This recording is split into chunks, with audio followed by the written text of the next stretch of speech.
We've been reducing square footage by finding efficiencies in the plan and making some tweaks to how the lobby is configured that allow it to be smaller while being more functional. I know one of the things that I had heard there were some concern about was how loading was accessing the stage, and we've been able to adjust that path as we've been working on the site plan as well. So the path now is coming in here, and then there's a path directly onto the stage platform from the loading area. Another key thing we've been able to do as we've been revising the plan is to increase the amount of storage on the first floor level for things like chairs and choir risers and dance floors and things like that. Getting them closer to the stage with a pretty good path to get into the stage itself. There were some conversations, I think, about where large instruments and the pianos would be stored. They are going to be stored in a secured area in this crossover. And the primary reason for that placement of that is we want the pianos in particular to be in the same temperature and humidity environment as the performance hall itself, to minimize the number of temperature and humidity swings that the pianos have to experience by moving back and forth. Which simplifies some of our mechanical systems when we're able to secure them and store them just off of the platform. So there's space there for the two pianos. We've talked about the timpani also potentially residing there. And I think we can confirm with you what other large instruments we think might be stored in here, just to make sure that we've got that accommodated.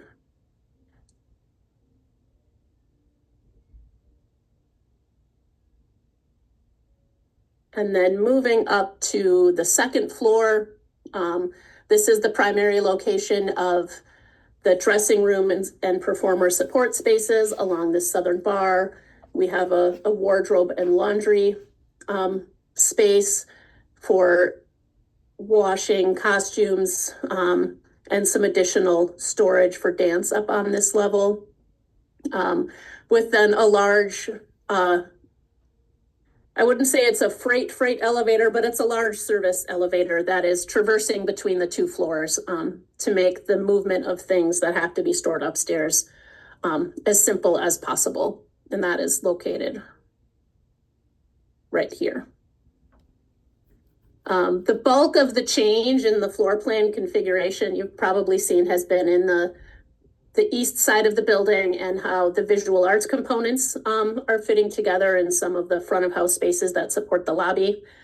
I don't want to spend a lot of time on those nuances today, but if there are specific questions you all have, we can come back to the plan in those areas. Any questions before we shift to the hall? Is there, let's see. Becky, I have two questions. Mm-hmm. The first question is, do you know what the dimensions are of, if you go back to the first floor plan, where you highlighted the piano storage and the crossover? Yeah. How, from where the instruments or whatever's being stored to the wall, to that wall, yeah, what is that? How many feet is that in between? I'm gonna see if Laura or Abby happen to have the model open and can give me a quick dimension. I can give you a quick dimension. It's 9 foot 9 inches. So let's say 9.5, just as a rough from the inside of the wall to the edge of that piano. So let's say 9 to be okay, great. Safe. I asked just because if it's a crossover for dancers moving or any performer needing to move through that space, I just want to make sure that they have space to not move, hit anything. Exactly. And then my next question is, if you go to the second level, to the second floor. Same thing, this might be for Abby, I'm not sure, but what is the size dimension for the dance storage?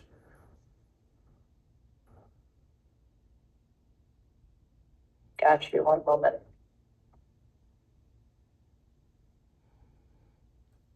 It's like close to a 15 to 16 square foot, or Okay. like a square room, about Okay. 15 to 16 feet. How tall are the ceilings? Are they 8 foot, 10 foot? What are we talking about? At least 10 foot, Okay. potentially a little more in those spaces. I know someone had mentioned recording earlier. I thought I started, but I didn't, so I'm gonna start recording now. So I'm sure everyone will get an alert now. All right. Thank you Recording in progress. for answering those questions. Becky, I have a couple of Yeah. questions too, if you don't mind. Yeah, Can you go back to the first floor, please? absolutely. Yeah, so I don't know, assuming that, the piano, the timpanis, I mean, with the timpani, it counts a lot of large percussion that are being used continuously by the large ensembles. What is the path that you see? I see something that looks like probably Shields, big wall. I don't know exactly what is that. What is the path that you imagine for those instruments to go back and forth from the stage? So they can come this way through the pivoting doors that are on the side of the stage. And this whole wall can essentially open up.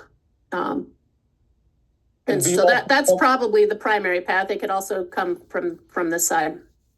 I see, because I mean, those are instruments that every time you move, there is a risk, Exactly. to get them out of tune. How Yep. many openings are in those walls? That is a little bit hard to imagine now, because I mean, for instance, the Yeah. pianos usually for us come from the other side. So I wonder if there's been a conversation about having this storage room from for the pianos and the large instruments Oh, absolutely. on the bottom rather than on the top to facilitate, going from Sure. the shorter distance. Otherwise, from the other side, they would have to go through an entire orchestra, which for concerts would be quite complicated.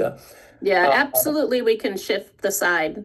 That Okay. there's no magic on our side for where they're shown right now. And we'll have, so when we get to another plan, we can show this a little bit more clearly, but we've got sort of these panels that pivot on the platform. And so there's a number of sort of wider openings to get instruments, larger instruments through the wall.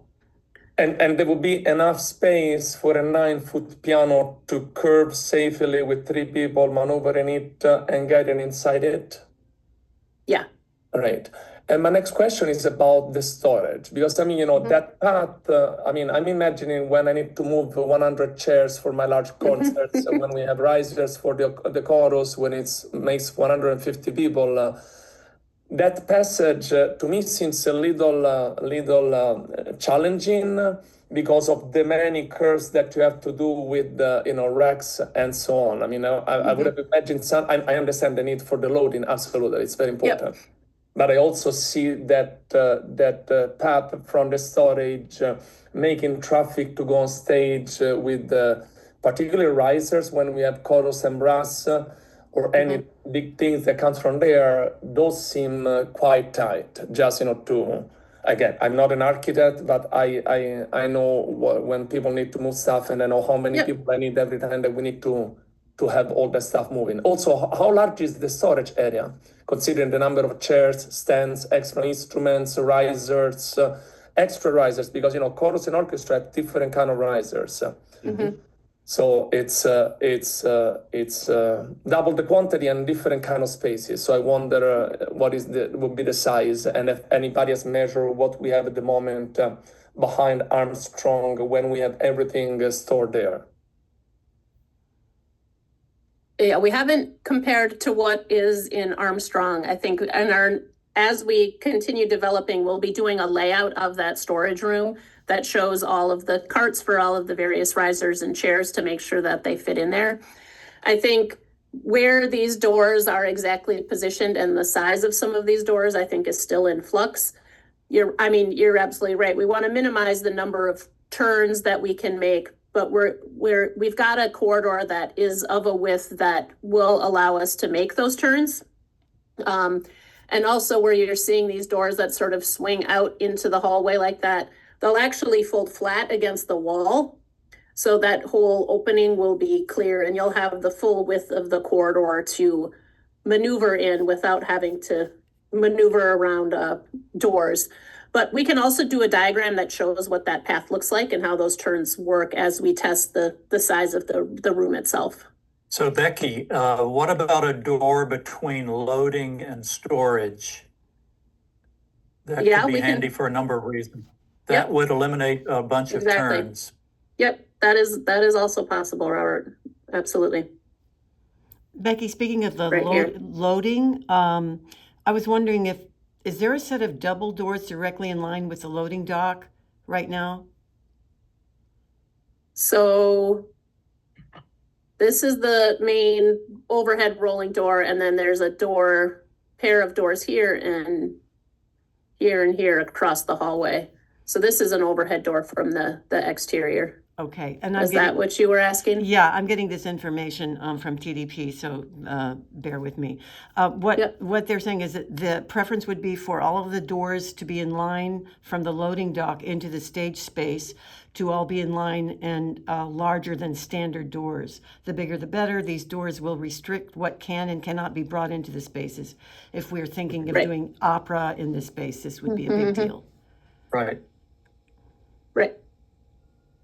Yeah, I think this turn will be necessary. But there is enough space in here to maneuver. And adding this door, as Robert mentioned, from storage will help get that. And we'll maximize the size of the doors Okay, and are they as much as we can. Are they double doors or single? They're double doors. Okay, cool. Yep, double doors at the hallway and then at the loading dock at the exterior. It'll be an overhead door, so like a garage door. Okay, great. Becky, staying in this floor, how much space do we gain, for the what is called now platform? I mean, for the main stage compared to the space that we have in Armstrong. Well, I have a slide that's a for key that. question, because It is. we are trying to figure out, whether we can fit chorus, opera, ballets, possibly with an orchestra and thing. I'm imagining this room getting larger and larger and larger. Well, let's give you a sneak preview. I've got slides on that, so pretend you're not seeing any of this and we'll come back to it. Okay, let's go. There we go. Okay, so the platform at the rear wall is about 53.5 feet wide, which is about 10 feet wider than Armstrong at the rear of the platform back here. At the front of the platform here, we're at about 62 feet, which is about 6-ish feet wider than the Armstrong platform. And then the total depth is roughly the same as Armstrong when that extension is in place that is there currently.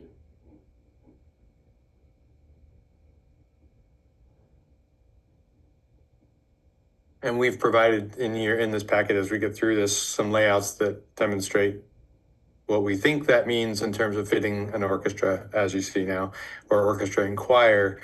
And these numbers match up with what we heard 3 years ago, but it was 2 years ago. But this is 2 years later, so we want you to also tell us if we're in the right neighborhood.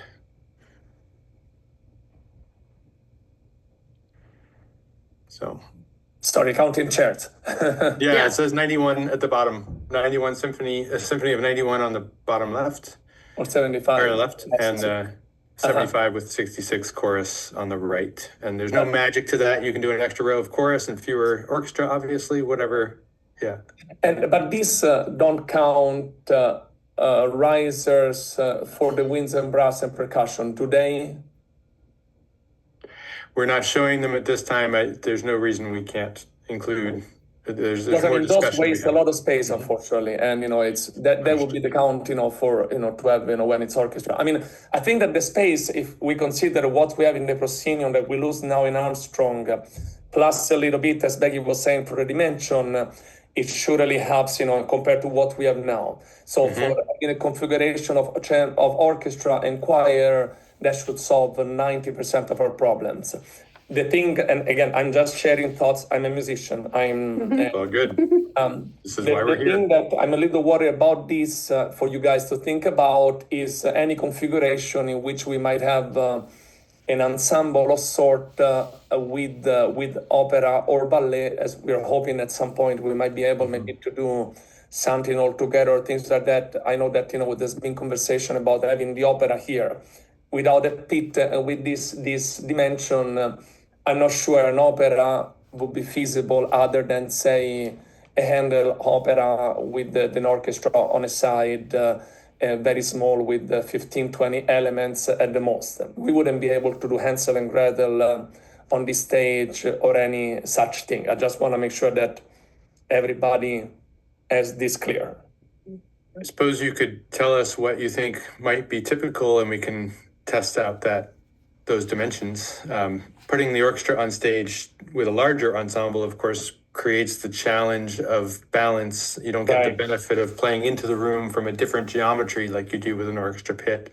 Yeah. But there's maybe an opportunity to test out some larger, some using half of the stage or the upstage for instrumentalists and seeing how much we can.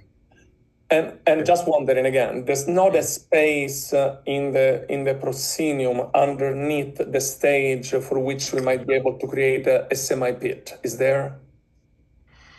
No. There's not. Okay.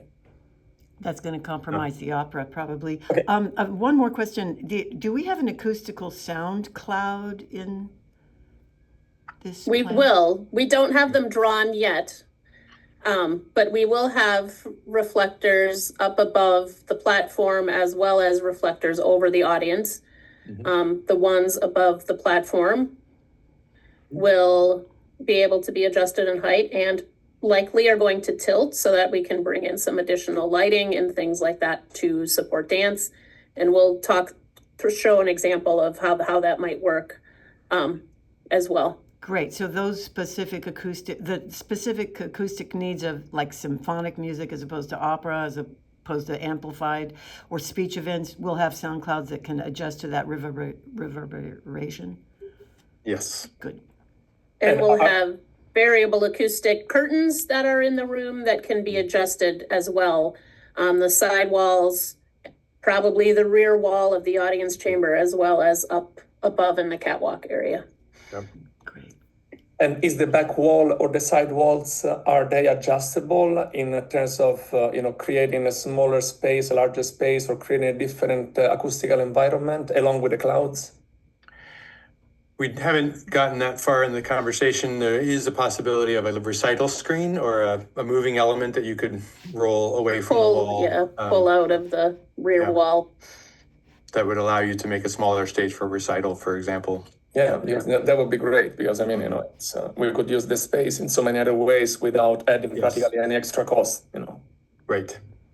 And it's a fairly large stage. That's one of the things to keep in balance is the stage should be as big as it needs to be, but no bigger, because we don't want it enormous for all the other things that you want to do in here. So finding that balance is part of the challenge.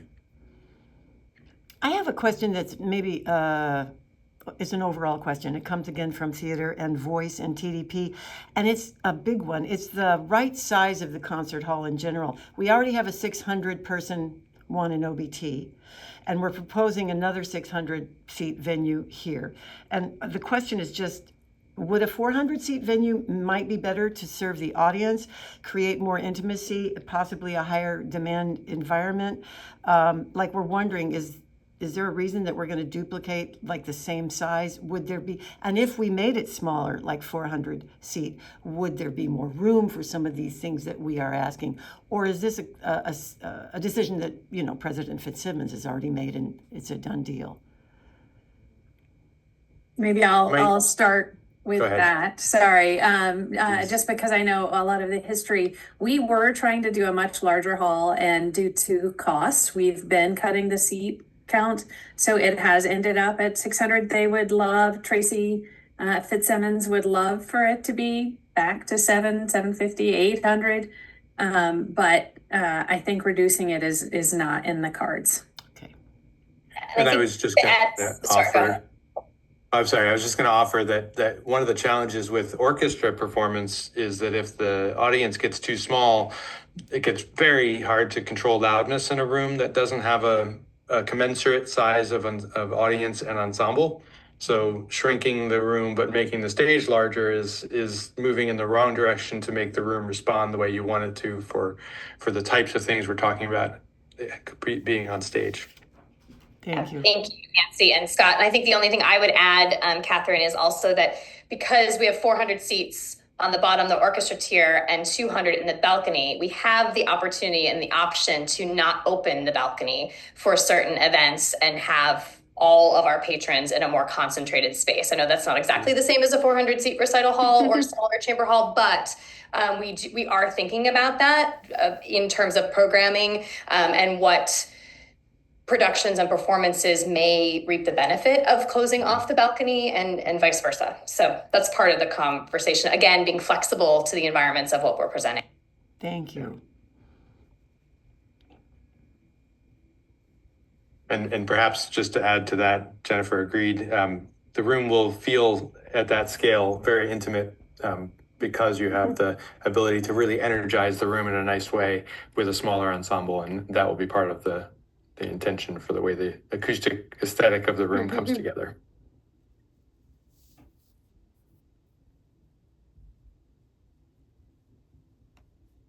Excellent. So, as you all know, we're looking to accommodate both music and dance in the space. So I'm not going to read through all of these, but these are the kinds of things we're thinking about as we're designing a space for music performance, as well as the things that we're thinking about when we're designing for dance. And so the question is, how do we marry those two together in a space that works for both? And so I'm going to walk through some diagrams, images from another project that we've worked on that has done that, and where similar things we're planning for this hall. We don't know what your hall is going to look like exactly yet, but it may not be too different from this. It could be very different from this, but the function of it will be similar. So as Scott was saying, right, we're making sure that we've got the volume that we need to support the variety of music performances that are happening in here. You will probably not, when you're in there, see all of that volume, right? We have the reflectors that will conceal some of that, what's happening up above, but that whole area is supporting the acoustics of the room. And as we were talking about, right, there's lots of ways to adjust the room. So we'll likely have curtains that are adjustable on the side walls at the orchestra level, up at the balcony level, high on the walls, up at the top of the room, and across in the catwalk area. So all of those things will tie into, and Scott and Lori will help you figure out sort of settings for those based on typical performance types, so you know how to adjust the room to get the best sound. So these are just some elevation views showing where some of those curtains might be.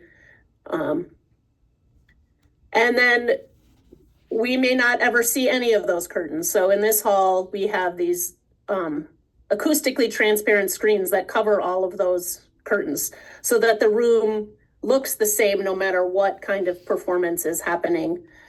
In our conversations to design this space, we may decide that that is not what's desired, that you want to see how it changes. We don't know that quite yet, but that's one of the possibilities we'll be looking at. We were just Scott was mentioning the recital towers. So in this room, the rear wall of the platform has these towers built into it that can get pulled out to create a smaller playing space, or the feel of a smaller playing space on the stage. And we found that that's a really efficient way of designing these towers. It's part of the room. You don't have to find an extra place to store it. It's sort of built into the space, but allows that flexibility. So this is how those work. They can be reflective, and they are operable to get absorption that is behind. Again, so that you're able to tune the room based on what's happening within it. And then shifting to some of the dance accommodations that we're looking at in the room. So one is the acoustic reflectors that are in place for music, that they would tilt up and pull out of the way so that we can bring in lighting and also potentially speakers and other things for the sound system and theatrical lighting for dance. We're planning for, we don't have like a full fly tower counterweight rigging system, but we are planning for, I think, about 11 sort of winched pipes that are hanging either the reflectors or the lighting, a projection screen, which is likely potentially 2 locations for projection, depending on what's happening, that are part of the project.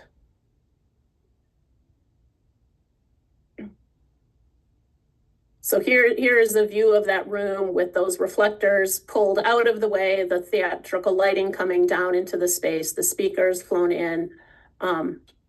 Here you can see that projection screen at the rear of the stage if you're doing scenery that you want to project or other film. And then shifting to the side walls. So these are the pivoting panels that I was mentioning.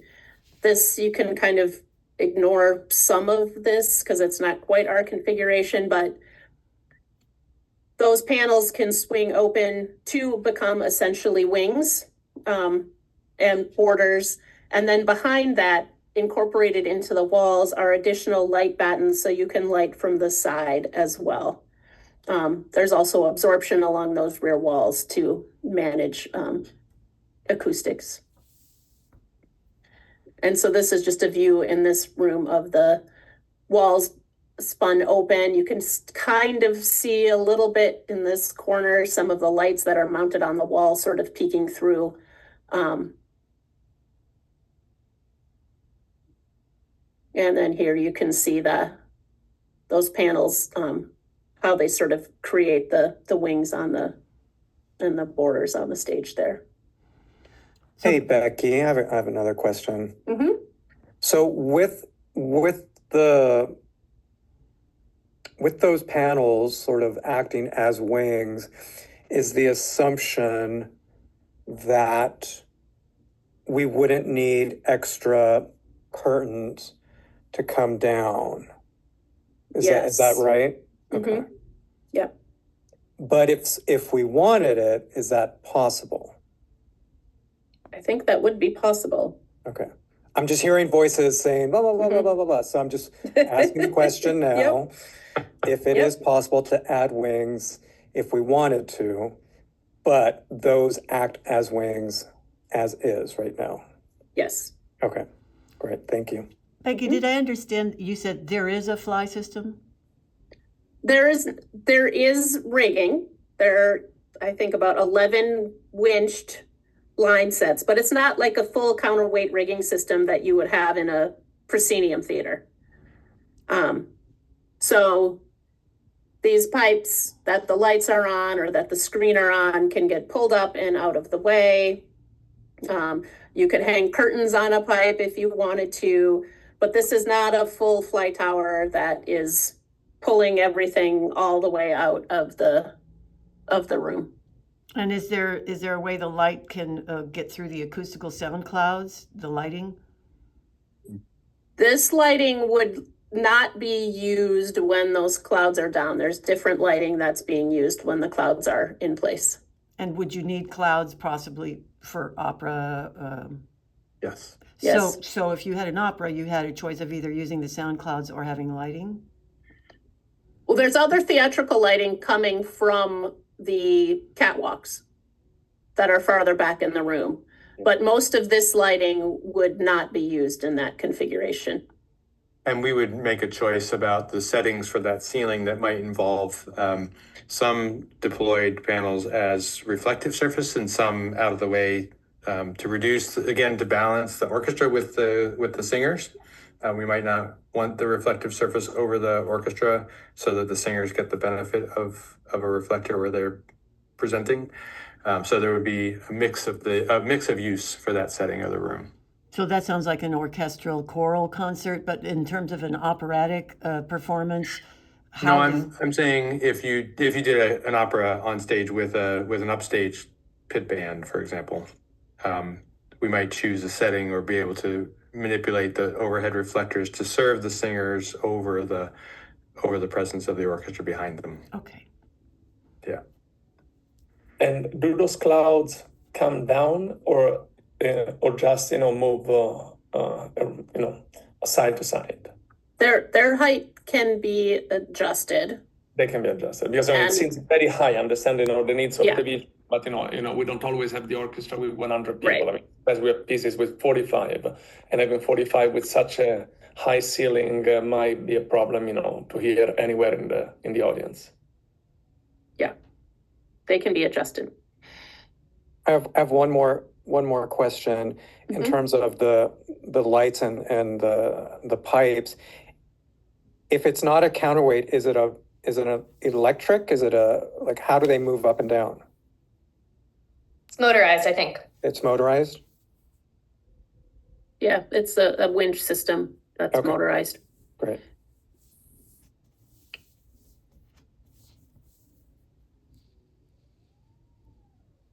Yeah, we have currently planned for 11, 4 for electric, so the lighting, 3 for the shell, and then 4 additional that can be used for curtains or projection screens or whatever other things we think of.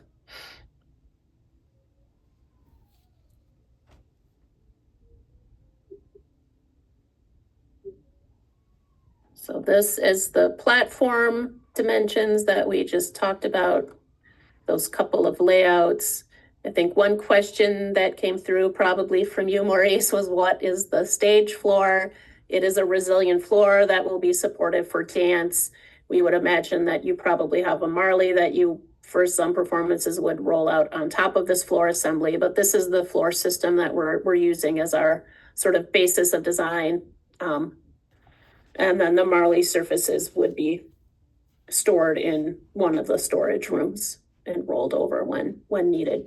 And is that floor, what's the word? Is it durable? Meaning that if you're having all of these musical instruments rolling off Right. and on, off and on, that floor is going to take a lot of pounding. And Yes. so, is it going to be resilient and sustainable? Yes. Okay.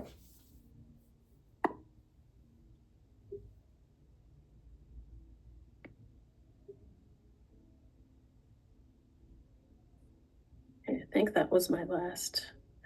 We want to touch on this a little bit more, Scott, and how the Sure. opera So might be.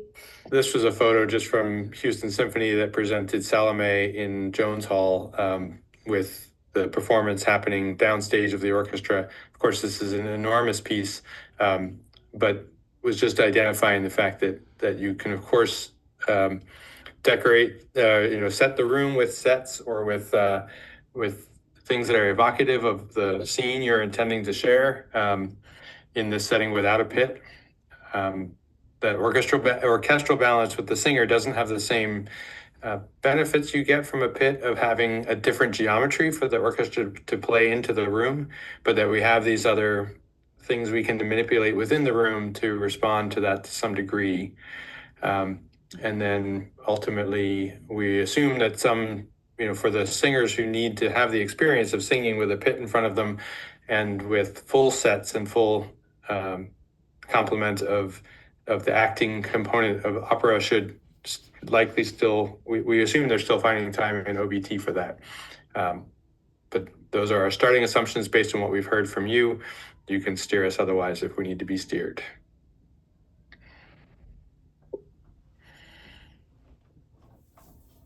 I have another question. Boy, I'm just chatty today. Sorry. That's good. Just because this last image that is being shared just made me think of it. How this may be in development. Obviously, I'm asking this question based on the photos that are being shown, but I'm just curious how tall the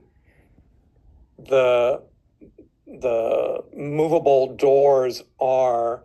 And I'm thinking of scenery being moved in from loading in. Are they going to be tall enough to allow stuff to come on stage, or is there a height restriction on that? I think it might be good for opera to know that. I think the doors are probably in the range of 12 feet tall, maybe a little taller.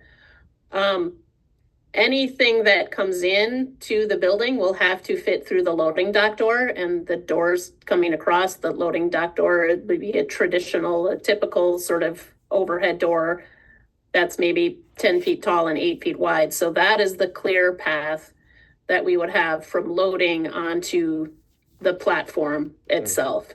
So we've not been imagining that large scenery is coming into this hall, but more, smaller pieces certainly could. And with the projection capabilities, something again, thinking Exactly. about, we're able to create the environment and the space without bringing in the physical hauling of flats. And that's more traditional component. And I think in response to the way, and I love this image of Salome at Houston 70, it's an interesting way of looking at this, that the fields are changing outside, right? And we want to be responsive to how forms are evolving and being presented in the professional environment as we train our students to go into those worlds. So thank you. Yeah, in this example, you can see around the left side of the stage, there's a kind of a runway that carried the actors from downstage for some portions of scenes and then upstage behind the orchestra for other components, and they really just left the musicians be in between in a really exciting way.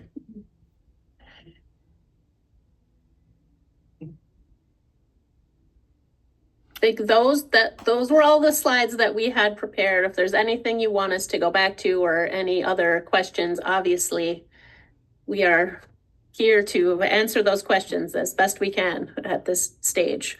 Becky, I have a question, and it might not be in your domain, but the parking situation, is that anything to do with what you all are doing? We are working on the parking situation. So that is part of, yeah, because the concern that my colleagues have brought up is the removal of parking in front of the building is kind of a primary donor deal breaker, possibly for, these people that are 70 to 90 years old who can't navigate long walks to the entrance. And it appears that there's no ADA compliant parking access currently programmed for this new building. Is that true? That is not true. Where it will end up, I think, is in development. We had a meeting with folks on campus last week where this was one of the topics. I'm trying to get back to my screen here. Let's see if I have.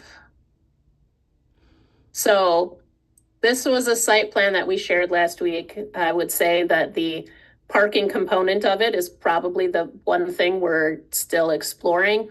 So for access to the new PAC, you would come in University Drive, come around, there's a drop off here, and then accessible parking right here, and then you would go in this door. So that's a primary entrance to the building. In this plan, what was being looked at was coming in, there's a drop off created here, primarily to serve OBT, with accessible parking over in this area where the loading dock currently is.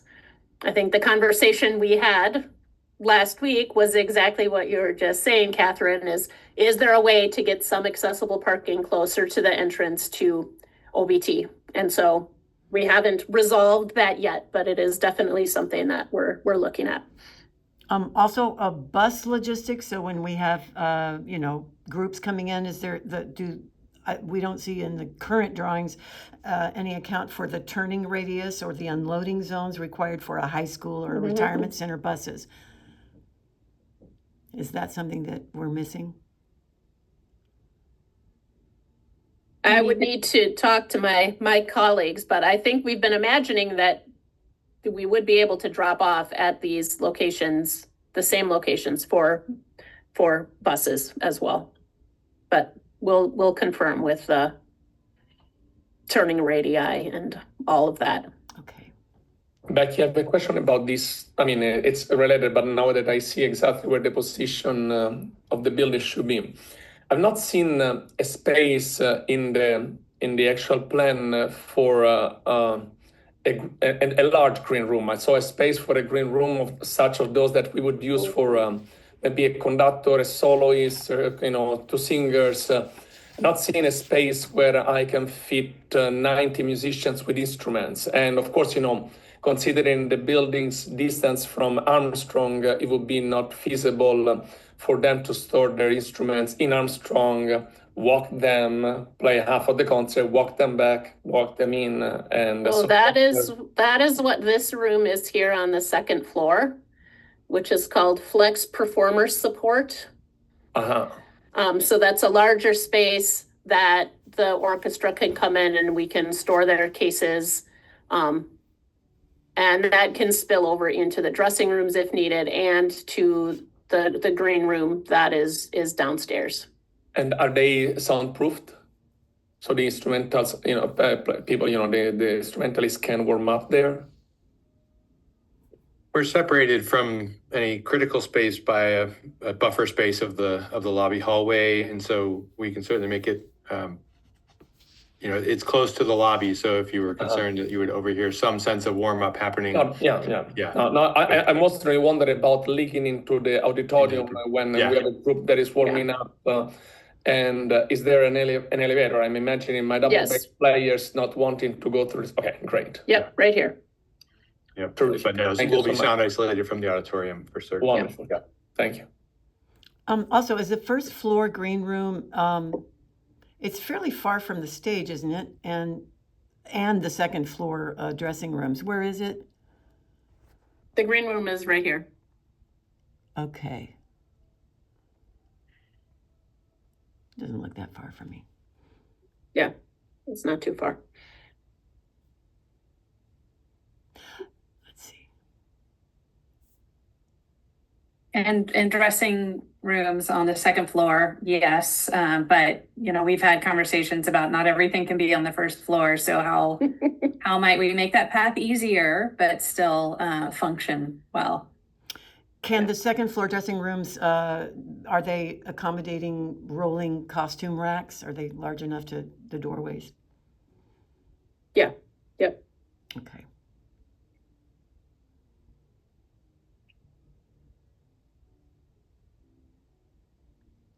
And one more thing about the large dressing rooms. Are they currently open only to the public lobby space? Is there a door that goes to the backstage hallway? There's a door right here. So behind this point is backstage. Okay, so there is. Yeah. Thank you. I have a question about tech. Is the room ready for, to have equipment to record large ensembles, soloists, chamber music, things like that? The performance hall, yes, absolutely. Yes. We'll want to have more conversations with you about what that means and how you would use that, but that will come in the next round of detail. Thank you. Yeah. And we've shared an interest in live stream capabilities as well, which dovetails with that, right? The ability of knowing that on the back end, we have to make sure that we have all the correct licensing agreements and relationships for copyright, but knowing that that capability is something that the institution has wanted for quite some time, and that has been part of the conversation here. So we're working on that too. Is there a provision for both front and rear video projection in this space? Not rear currently. Okay. You could certainly, if you used up a portion of the stage depth, you could do that. You could deploy something in that way. But there would not, but there's not space dedicated to it at upstage of the upstage wall.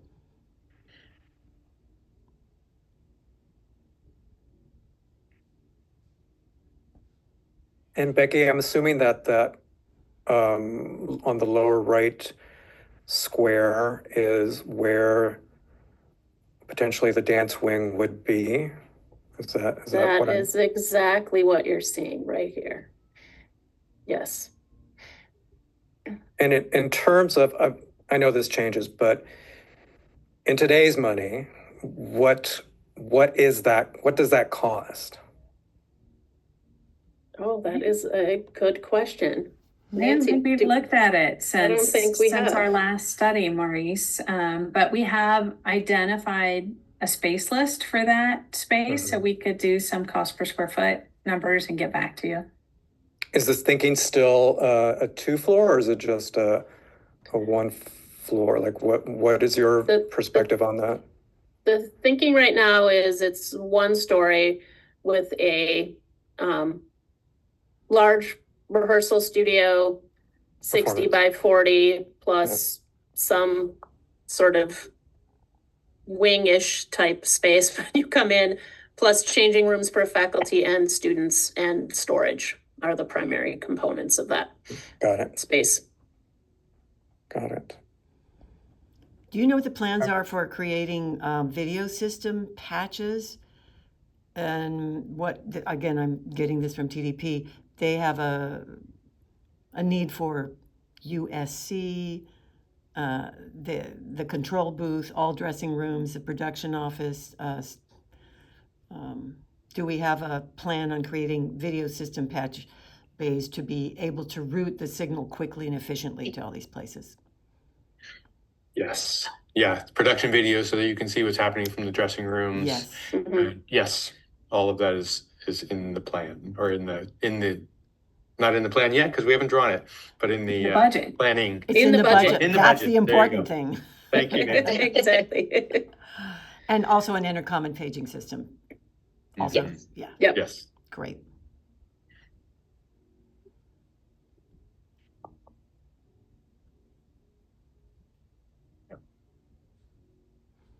And one more question. There's absolutely no problem with choral risers and orchestra. This has been accommodated for, right?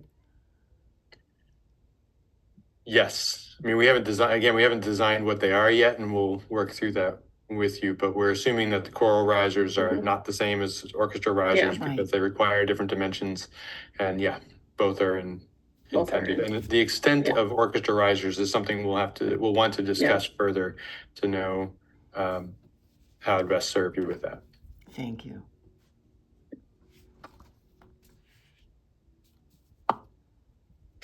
Tim Roberts, did you have any questions, or are you good? I'm good. I'm just excited by the whole thing. I think it looks great. Great. Becky, I know I saw I think like a timeline or something, but Oh, yeah. are you able to share that with us? Sure. So this is this is our current schedule. So we're in the schematic design phase right now. Just before this we're probably about here. We will be wrapping up this phase that we're currently in at the end of June, moving into our sort of next design development phase through the fall, through October. Groundbreaking planned for the end of October. So there will be site work happening then. So we're sort of doing two things kind of at the same time to keep things moving. And then we would enter our construction documents phase, which is our final phase of drawings of all of the very specific details of things. I think as we get into design development and certainly into the construction documents phase, some of the specifics of the theatrical lighting, the rigging systems, the AV systems that'll be in here we'll be engaging to provide updates and ask questions about those as we get those components more developed. And then anticipated to have construction complete in July of 2028. So in time for that fall 28 school year. How is, I guess, starting from October 26, 2026 until the completion date, how is the construction project affecting current parking at OBT? How will it impact, I guess? Well, the early work is outboard of that parking lot. So we're trying to phase what's happening on site to keep the parking in front of OBT for as long as possible. I don't have the specifics of how that is all going to work. I think, Jennifer, is just something for us to think about as we go into, what productions are going to be affected by construction in terms of Definitely. patrons. Yeah. Yep. It's a good question. I Well, don't think I saw John on, right? No. Okay. Well, I just want to thank everyone for being with us today. I think it was very informative, very helpful, and look forward to continuing the conversation and the collaboration and working together on the next steps. So Thank you. Agree. Jennifer. Appreciated all those comments, questions, and as you think of more, feel free to reach out. We're happy to respond if we can via email or hop on the phone if needed. So thank you all for your time. Sorry, Catherine, I cut you off. That's all right. Just thank you to you, Nancy and Jennifer, for creating this meeting. definitely. And I think if we continue to send, communications and questions to me, I'm happy to gather them because sometimes we have similar questions coming from the different areas and we can put them together. And then Becky, if I can send them on to you as we've been doing Absolutely. that's very helpful. Just to kind of streamline the communication and keep track of it. That's perfect. Thank you all. Thank you. Great. Thanks, everyone. Thank you. Thanks,